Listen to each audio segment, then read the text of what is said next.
Florida, Georgia, Ole Miss, Arkansas, A&M, South Carolina. Good slate of SEC games this week. Time to get the squad together in this Halloween edition. MIZ. You're talking ball with the SEC squad. From Alabama to Tennessee, from Georgia to Oklahoma, from Auburn to Texas, it's the local experts of the Locked On Podcast Network bringing you scoops, breakdowns, and the most comprehensive preview of the upcoming SEC weekend. It's the SEC squad, and we have a seat for you. Hurt feelings and thin skin are prohibited. Squad up, you're part of the SEC squad. Oh, yeah, everybody. Welcome into the SEC squad. Sit back, grab your favorite beverage, and join us as we get you ready for another wild week across the SEC. Welcome in to the SEC squad. I am Chris Gordy. Happy Halloween to all of you out there, host of Locked On SEC. We have normally it would be Zach Blackerby, host of Auburn, but for those watching on YouTube, we have Davy Jones from Pirates of the Caribbean joining us. Stephen Willis, host of Locked On Ole Miss, who is a Detroit Tigers player. Riley Green, you said? Yes. Clint Shamblin, Locked On Bulldogs. He's just dressed up as avoiding disappointment for the Georgia Bulldogs. Andrew Stefaniak, he had a banana costume on a minute ago, host of Locked On Aggies. Spencer McLaughlin, Locked On College Football. He's going as a milk drinker. Jay Smith, host of Locked On Sooners. He is going as Bane. Good to see that. We have our buddy John Neighbors, host of Locked On Razorbacks. He is Baker Mayfield, apparently. And Eric Kane, host of Locked On Vols. He's going as, Eric Ainge or something. We'll give you something average. Welcome in, gents. How are you? Happy Halloween to everybody out there. Happy Halloween, guys. Happy Halloween. Davey, your voice sounds a little bit different than the last time I saw you on my television. What's going on there? I know it. Auburn started winning again, and I got really excited. I thought the Dutchman always needed a captain. Who's driving the ship? Hugh Freeze. Hugh Freeze is the captain. Mild spoiler alert here, but Davy Jones hasn't been captain of the Flying Dutchman for about 19 years when Pirates of the Caribbean at World's End came out. I know it was already Shut up, blown, Spencer. but okay. Shut up. Nerd. At least we know Hugh Freeze got a little seasickness this week. Matt, Zach, let's start with you. Give us a prediction about your team this week. Oh, goodness. I think Auburn turns a winning streak of 1 into a winning streak of 2. They're favored by a touchdown, according to our friends at FanDuel, against Vandy. What a time to be alive. I think Auburn covers that, and I think they get a little bit of a winning streak going. I can't take you seriously in that math. What do you mean? Your eyes are pretty. I'll give you that. Stephen Willis, give me a prediction on or a thought on your team this week. I think Ole Miss fans are going to have nightmares about seeing Taylon Green because of the memories they have of Matt Jones. But I think that Ole Miss has the talent on the defensive line and the linebacker position to actually spy him. That Ole Miss versus Arkansas offense versus defense battle is going to be the matchup of the week in the SEC. Clint Shamblin, make a prediction on your team this week. Well, my prediction is you're forever going to be known as Gordy Chris from here on out because you got the name wrong. It's Georgia-Florida game, so you're Gordy Chris from here on out. Here's the prediction. Billy Napier continues to coach because Georgia's going to win. It's not going to be by the point spread that's now 16.5. I think it's going to be a little closer than that. Florida is all up in their feels, thinking they actually have a running attack on offense. They haven't faced anybody like Georgia. Georgia continues the defensive excellence ongoing, and we cruise to a victory. Clint, it's Florida-Georgia line. It's not Georgia-Florida line, all right? I disregard anything that has Florida first. Andrew, give me a prediction. The Aggies go from just happy to be here to suddenly leading the SEC. Yeah, my costume is actually undefeated. Only one here in this conference that can wear that today. But, this game against South Carolina, I'll tell you. Well, undefeated in conference play. I said conference play. I said I'm the only one here. You took a weirdly long pause in between that. I just wanted he did, and he did say today. There was a lot of asterisks in that sentence. I don't like it at all. Yeah, that took a really long time for you to say, but that's okay.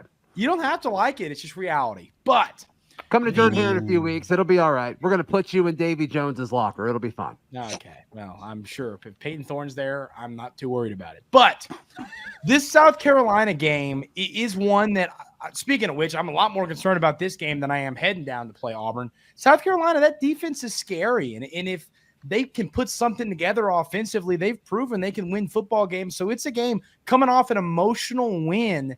Texas A&M is going to struggle on the road playing South Carolina this weekend. All right, Andrew, your team undefeated. Your beard is not. Let's trim that thing up.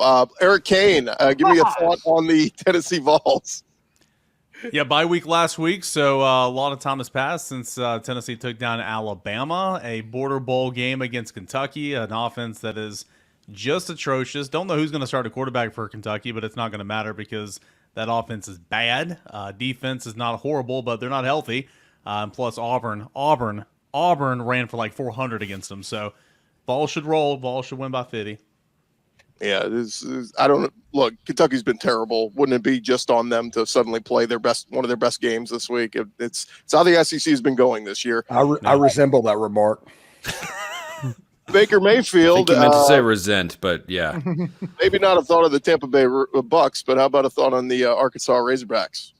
Well, I just woke up feeling a little bit dangerous today. I was just feeling a little bit because I'm telling you, this Arkansas game is about like Dixon Street. It'll get you because anytime Ole Miss comes to Fayetteville, whenever they face off against Sam Pittman, it's not gone well for them. First time that Sam Pittman and Lane Kiffin met, Matt Corral threw 6 interceptions in a game, like for real, and 3 of them was to Hudson Clark, the no-fly zone. So you're going to have that, and then you have 2 years ago where Arkansas beat the brakes off of them too. So this game's going to get weird. It's going to get crazy. And I can't wait to be disappointed. It's going to be awesome. Jay Smith, the way that Oklahoma season is going, I have to expect you to blow up the field on Saturday. But give me a thought on Oklahoma. Yeah, we're definitely rushing the field after this W. I just checked FanDuel, and they're still up there. The spread is 34.5. So as a longtime member of the SEC, I totally understand that we have to leverage this game as a moment to build blocks forward for the rest of the season. I'm just throwing a whole bunch of Coach BS speak at you all. It's been an awful, awful setup. But look, we're playing Maine.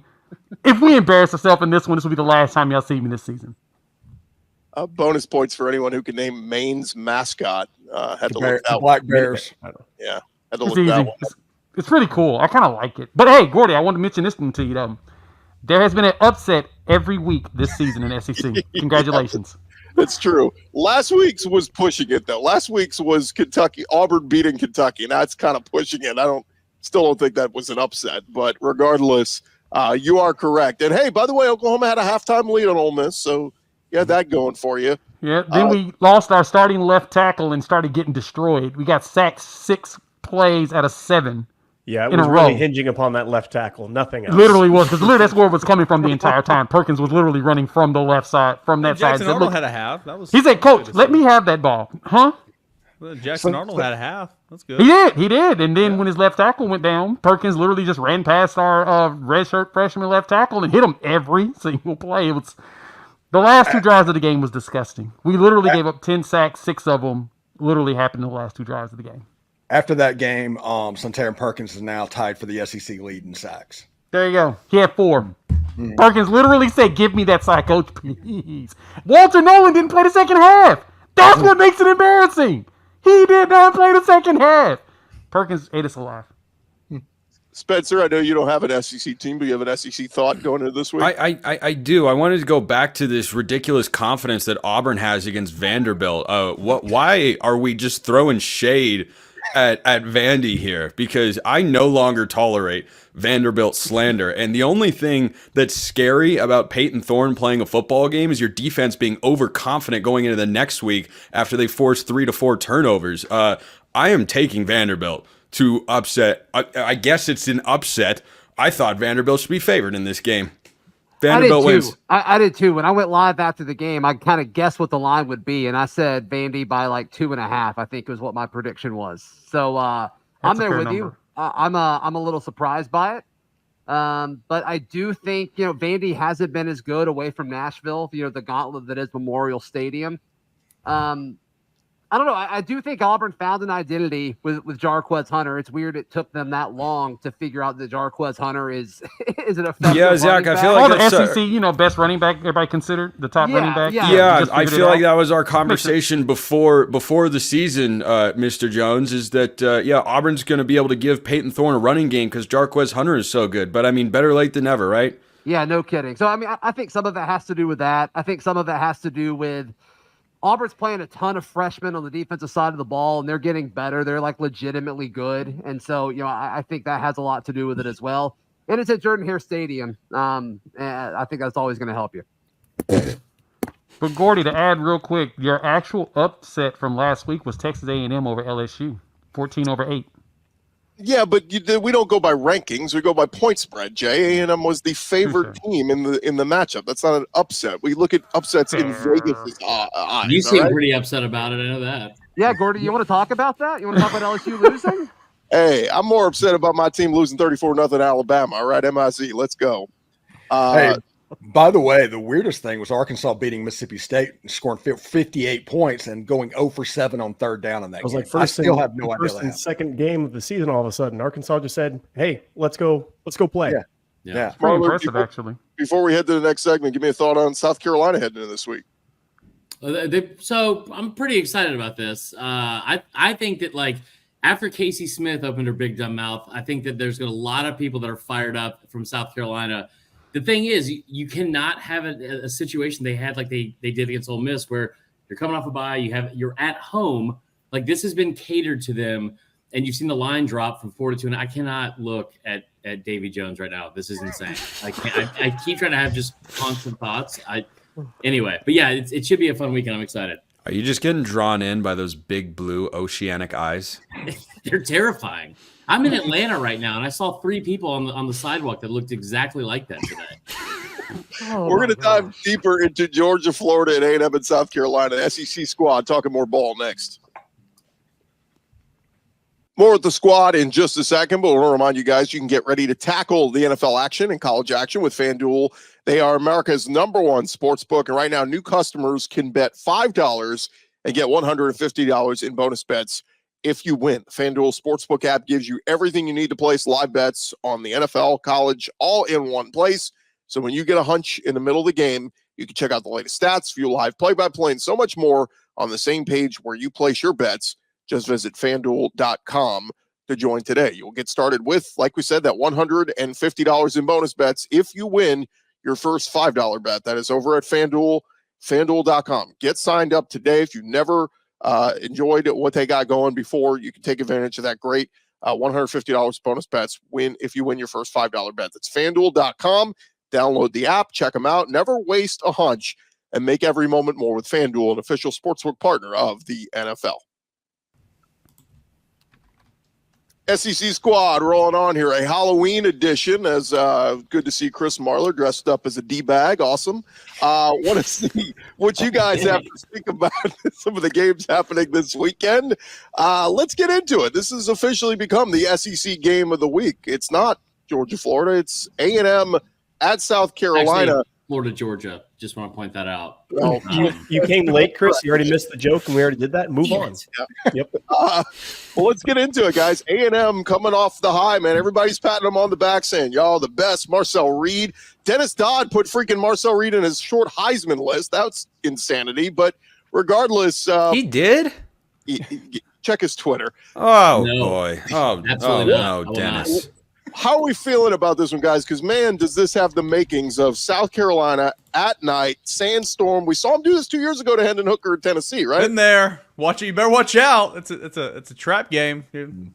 No, not a trap this game. I said has- this 2 weeks ago on this show. I said, look out. A&M's going to beat LSU, and look out South Carolina the next week is not a look-ahead game because, again, you get John, you get that defense playing well, and you get Sellers doing his thing where he can score in bunches just for the heck of it. And this game goes sideways in a hurry at South Carolina. I'm calling for South Carolina to win this game. And they're so good on the line of scrimmage. They're really good defensive front. You get after. I mean, I assume Marcel Reed's going to start this game. I don't know. He's a guy that's very dynamic, and I thought that was a great adjustment, put him in the game. But he's not a great thrower. And if it's Connor, whatever, I think the defensive line play for South Carolina can be a true difference. And again, night games at South Carolina would not shock me if this kind of comes down to the end there. I think they're going to start Wigman. I really do. And I Why? How I don't know. could you? I guess You hate is my happiness. I'm just telling you, if you listen to the presser yesterday from Elko, Yeah. the vibe is I think they're going to start Connor Wigman. I can't pretend to explain that to you. You think they'll But play one both, though? consistent. What'd you say? you think they'll play both? Like, if they do that, I think both will play. I think that they are going to have a plan ready for Marcel Reed. I think that they've said Connor Wigman is our quarterback. I think they've made that decision. And despite him winning you the game against LSU, that being Marcel Reed, it feels like they're going to go back to him.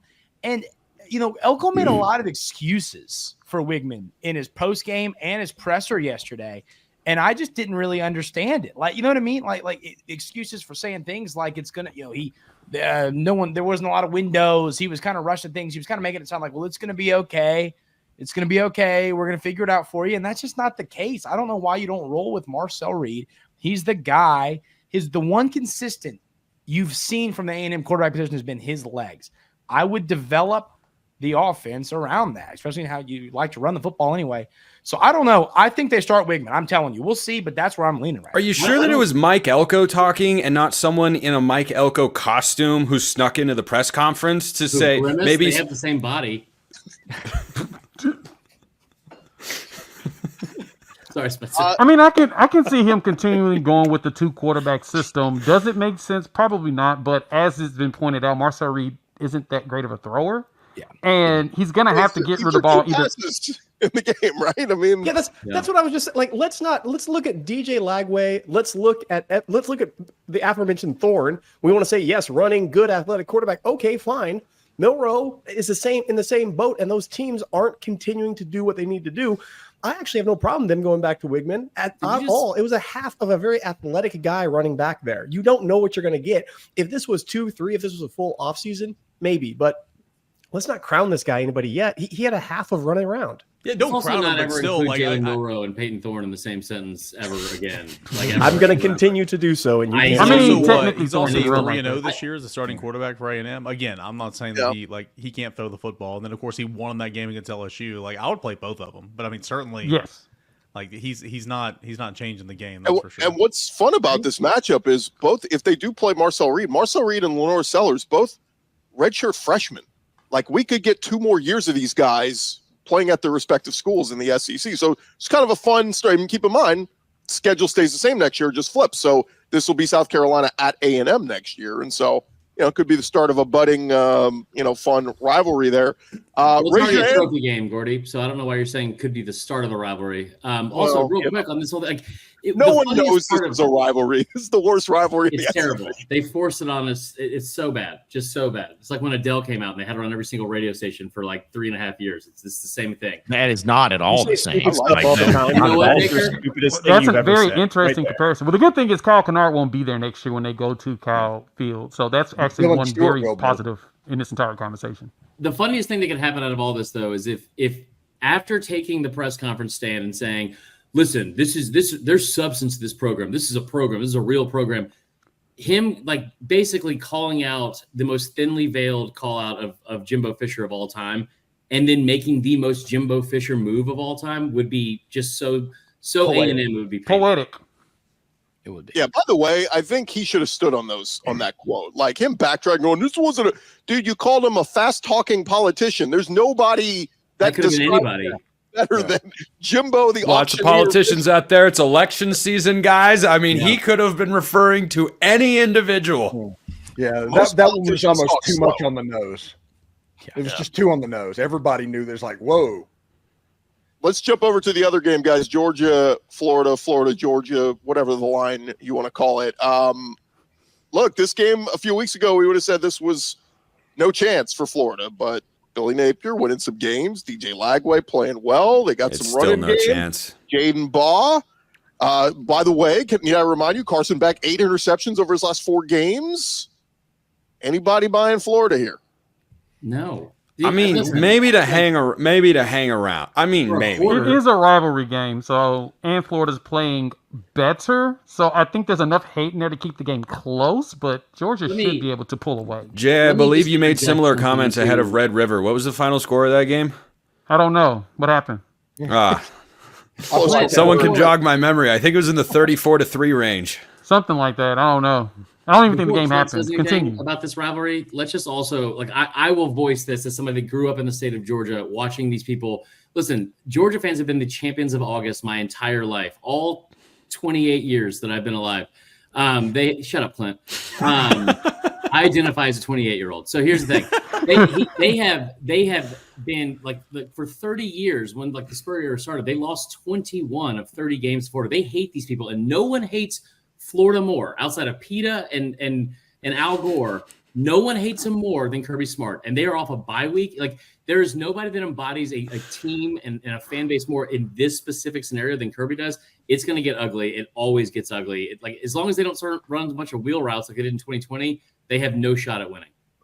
If you watch Kirby Smart after each one of these games, the biggest internet memes of all time of Kirby Smart come after these games because it for him is more real than anything else. I swear to you, if Glenn Schumann had his child this week, he would be fired. Kirby would say, no, last week, fine. This week, no. It is absurd how much he hates them. Yeah. I think, like I said, this point spread's a little big. I think 16.5 in a rivalry game, something like this, is a little big. I do think it's going to be well in hand by the fourth quarter come around. But the defense has woken up. Kirby Smart has the mentality of us against the world again. That narrative is back up for them, and it's Florida week. Yeah, absolutely. 35-6, Georgia wins. It's absolutely hilarious that the whole Florida fan base has been on the Fire Billy Napier bandwagon for the last 6 weeks, and he's going to save his job to where he can't recruit to any of it. Yeah. Well, it has become the whiniest fan base. That's tough to say in the SEC. Yes. But it's become honestly one of the most insufferable fan bases, I think, maybe in the entire country. Like he has no support from the fans. He wins 3 of his last 4. By the way, he's also like if this was happening anywhere else with a true freshman quarterback. And listen, it's not like Mertz is like setting the world on fire with like passing yards and anything like that, like touchdowns, whatever. He was leading the country in completion percentage. Like he was having another very good season, and now you have to replace him with a true freshman. And like it's just so odd to watch somebody want someone else to fail that's not one of my exes. You know what I mean? Real quick show of hands. Anybody taking Florida to upset Georgia? Nobody?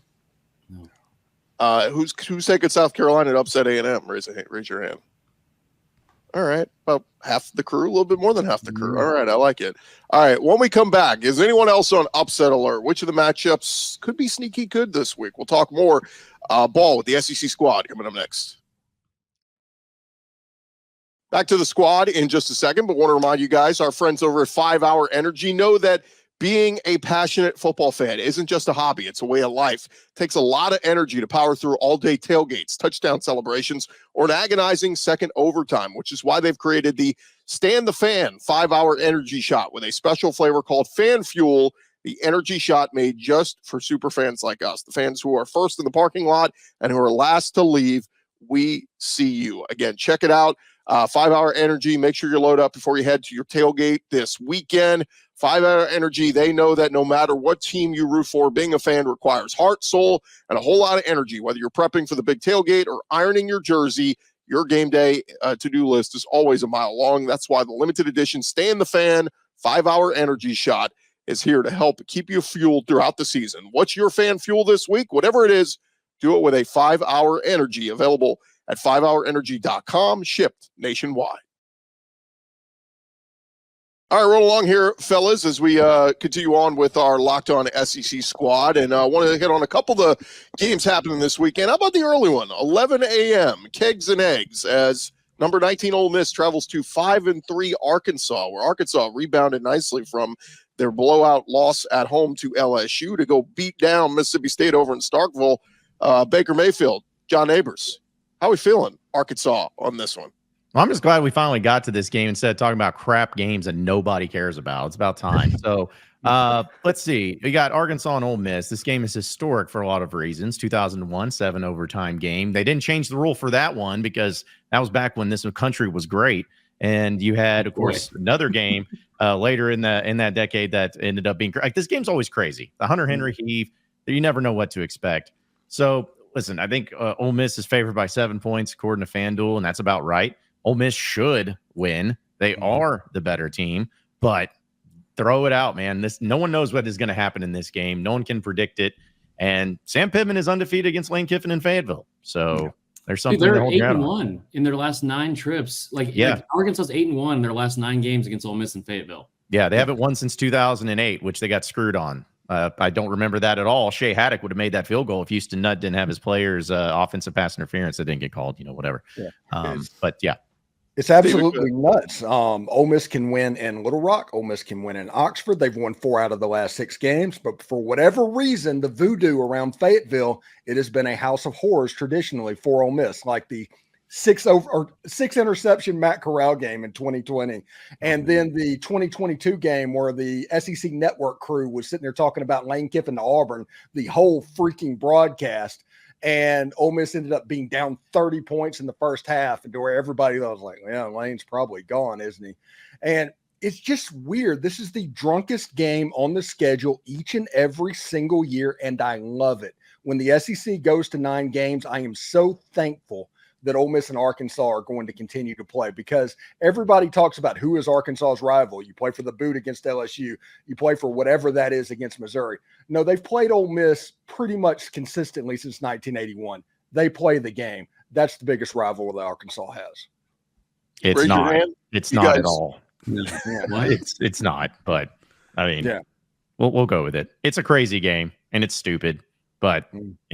I feel good now about that Arkansas's Texas is back. chances. I feel good about Arkansas's chances in this game. I don't know why, but I do. They shouldn't win, but I feel good about it. Plus, Sam Pittman, he's been a little happier. This is his final hurrah. This is his final season at Arkansas. So he's got to make it count with Ole Miss coming to town. Do you think even if he has a winning season, he's going to hang it up? Yeah, buddy, I've been saying, I went on Feinbaum at SEC Media today saying this. He's going to resign and he's going to retire at the end of the year. Really? You were Yeah. on Feinbaum? Yeah, can you believe that? Have you ever heard of him? He was in all the papers this morning. Yeah, he's a really big, well-known person. Yeah, yeah. and nothing's ever wrong on that show. It's always Never. right. No, John, no one has when their is the finger on the Texas pulse of game? actual college football like Paul. Paul could when is Paul the could Texas name the game? starting linebackers for Vanderbilt, so I'll just put that out there. Well, I'll answer Steven's question because the Texas game is actually, you got Ole Miss and then you have the bye week and then you have the Texas game. And, just like with coming to Arkansas against Ole Miss, people come to Arkansas to beat Texas too. So one more time, Horns. I feel like that's they going to happen again. They basically invented horns down. So They did. Yeah. And the SEC chant, if you can believe it. Arkansas did invent that. Raise your hand. Who's taking Arkansas in the upset? Only You me guys and John, suck. huh? Everybody else taking Ole Miss. I'll just tell you this: devastating loss if Lane Kiffin loses this one. I mean, they may want him to leave if he Oh, loses my. the third one. if It'll be Ole hilarious. Miss loses this game and they have the third loss, the flamethrower is going to be on my show next week. I want him to be tarmacked twice in his life. That would be the best thing in the world. 11:45 Central on SEC Network. Zach kind of touched on it earlier, but 3-5 Auburn hosting Vandy, and Auburn is a home favorite for some reason. Anybody buying Auburn to win at home? Heck no. Okay, Clinton, Marler are both buying it. Tell me why. Well, I mean, so listen, if you just take a step back and you look at Peyton Thorne, I think Peyton Thorne's biggest obstacle this season has not been like, interceptions or reading defense. It's Hugh Freeze. And like, I don't care how this sounds like, dude, you're the one that came in here as a QB guru, self-proclaimed QB whisperer, all that kind of crap. You had Bo Wallace be a back-to-back 3,000-yard passer. You have like Malik Willis. You got him to be like a third-round pick or whatever it was, and talking about like stealing stealing the show at the NFL draft, all that kind of stuff, or NFL Combine. You've gone to Auburn. You have all the pieces in place that you've asked for. You got like the biggest turnaround for any one position unit in the country at your receiver position. All you need to do is figure out a way to not put the game solely on that kid's shoulders. And if you look at his numbers, like outside of the Cal game, I think he's got like 11 or 12 touchdowns in the season with like only 3 picks. Like he has been okay. He's not super accurate, but you saw it this past weekend. You like give Jarquez Hunter the football. Like there's been 2 times in his 45 career games that he's had 20 touches or more, and he's had a career high on Saturday. They've won those games by an average of 20 points, and he averages like 10 yards a carry. Like just be balanced on offense. Stop just beating your head against the wall and letting Peyton Thorne be like the sole like point of blame. As somebody that has ridden the Hugh Freeze roller coaster, that people seem to be forgetting that good Bo and bad Bo existed. And it wasn't that Bo was doing anything differently. That was Hugh Freeze's fault as well. Hugh Freeze has an ego to the level that he needs to be the quarterback whisperer. Right. He's not going to have back-to-back games where Jarquez Hunter gets the load of the ball. It's going to be a situation where he's going to go back and he's going to try to make Peyton Thorne into Joe Montana and go and try and win a football game. And Vanderbilt, that plays directly into their hands. They create turnovers, they play extremely slow, and they have an electric playmaker. If Vanderbilt gets the lead on Auburn, they're going to take the air out of that game, and Hugh Freeze is going to freak out. We've seen this happen. Diego Pavia has beaten Hugh Freeze 2 times before, once at Liberty, once at Auburn with New Mexico State, and now he has a chance to win the game with Vanderbilt. I think that Pavia has the magic necessary to win in Jordan-Hare again. Well, let me ask you this. At what point in time are we going to start just giving credit to Vanderbilt and like saying, hey, they're a pretty good team? You know, because every single game we go into, it's like, well, you know, they're not going to beat Bama. And they did. Oh, well, you know, they're on a letdown against Kentucky. Well, they won. And then, they're not even going to have a chance against Texas. Well, I mean, they did lose the game, but they gave them all that they wanted. At some point in time, we got to start saying, okay, Vanderbilt's actually good. And this is how I feel about the same thing at Auburn. Well, Auburn beat Kentucky or whoever last week, and then everything's fine now. No, like Vanderbilt's a good team. And I think they're going to cause problems for Auburn because I still don't think their offense is any good. And I think Vanderbilt's going to win, and I think they're going to win by 2 scores. The only reason I don't think that is because Vegas is begging you to take Vandy. Yes, that line is just reeks to high heaven. Into the stinky line. It got me thinking. Went back and looked at a couple of things. The composite talent of Auburn is there. There's only a handful of teams that have more talented. Now you look at coaching wise. There's teams like Michigan, USC, and those guys have very, very bad coaching. Auburn has very bad coaching, but it's a home game. It's going to be up for it. Vandy's coming off of a tough game itself, going down to Jordan-Hare. I am on record of famously saying Jordan-Hare scares the tar out of me every single year you play there. I don't care what team it is. That place has magic I can't believe. I've seen talented Georgia teams, way more talented Georgia teams, way more well-coached teams go in there and just lay an egg. Vanderbilt's coming off of a tough game.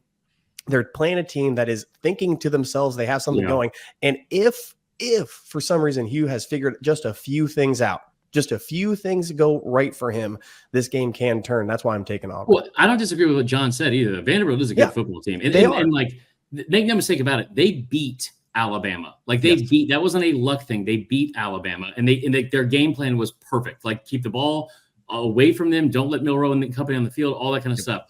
But if you look at some of Auburn's actual games, like there's like that metric we see every week on Twitter. It's like, did we really get beat that bad or whatever?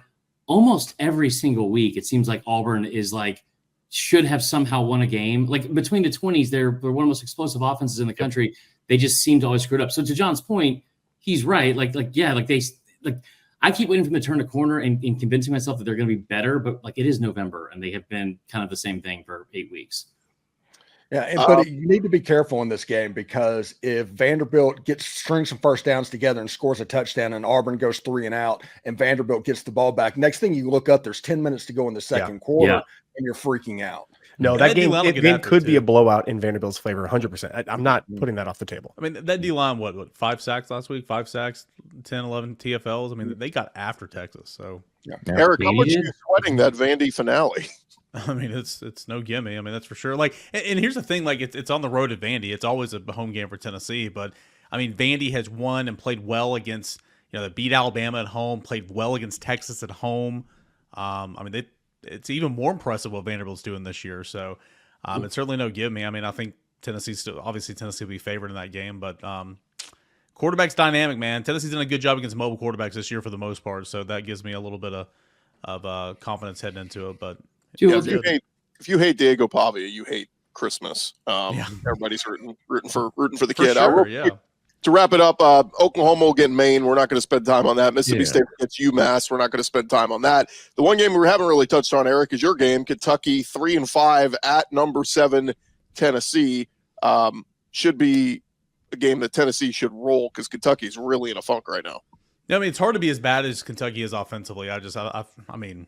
It's bad. It's horrible. Again, don't know what quarterback they're going to start. They're both atrocious. I mean, Brock Vanderbilt's been such a disappointment. I know they've got no rhythm in the run game. I know the offensive line's been much worse than last year. They have 2 really dynamic playmakers at wide receivers. So again, I'm kind of surprised they've lacked explosiveness on offense. Defensively, I mean, they got a lot of the same old heads there, and I mean, they added the linebacker from Georgia. For blanking on his name, he's got like 7 names. Good player.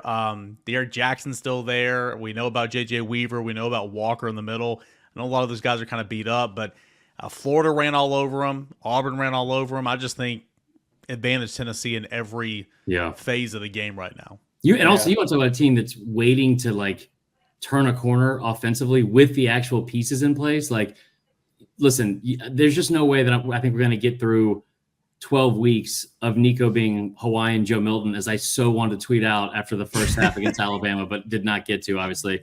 I mean, the weapons are there, man. They just need to get healthy. And like, I kept wondering why Alabama wouldn't throw the ball deep. I still think they probably should have taken some shots, but I mean, they turned the ball over 3 times in the first half alone, gave up 0 points off that, and made Alabama play left-handed, and it was awkward at best watching Bama play left-handed. Yeah, Tennessee's had receivers running behind the secondary the last 3 weeks in Southeastern Conference play. I mean, when it's not Nico, it's literally it's been both. Like, Nico's overshot on the receivers have literally dropped so many. I mean, it's just been disgusting. Yeah. The last 2 games, Tennessee's fumbled on its first possession after driving the length of the field. So, I mean, that all counts. Like, you can't act like it doesn't, but I'm with you. I mean, Tennessee's offense is literally so close. And if it clicks to go along with that defense, could be a really, really good team. Mm-hmm. I think that this is going to be a game. I think Kentucky, they've proven throughout the more recent years of the Stoops era and this year that they will play up to competition and they will play down the competition. And I am in Tennessee's going to win this football game, but I would be eyeing Kentucky to cover in this game.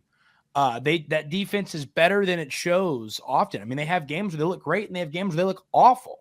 But if that good defense that we saw against Georgia and you saw in a few other games this year shows up against Ole Miss, that team can cover the line. But it just hadn't showed up in a while. I mean, the first 5 weeks of the year, we were trying to figure out who Kentucky is. Yeah, and I don't think that's who they are. But I'm just saying I wouldn't. Tennessee's going to win. I feel very confident saying that. I would not be in any way surprised if this was a ugly game that's really close and Kentucky has a few chances to win but lose and they cover. That's what I'd say about this game. Yeah, this is a situation. I'm about to go into excuse mode, but this isn't the same Kentucky team that Ole Miss and Georgia saw. They are in quit mode. They're absolutely in quit mode right now. You all remember last year Stoops had it in hand going to A&M and just totally said screw it to everybody else, and then just kidding, now I'm back and now I'm here, and he had to try to get the team back up on board with him. This team has quit on him. It's quit on everybody. This team is soulless and lifeless. Hate to see it. We shall see. The line is 16.5 on FanDuel. If it gets up to 18.5, I may take Kentucky plus the points. We'll see. Gentlemen, it's been a pleasure. Thank you for joining us for another edition of the SEC Squad. Remember to follow and subscribe to your favorite SEC show. We'll be covering your favorite team every day throughout the season. And don't forget, I'll have you covered the entire conference each and every day with Locked On SEC, part of the Locked On Podcast Network, covering your team every day. For now, we'll talk to you guys next week or on another edition of the SEC Squad.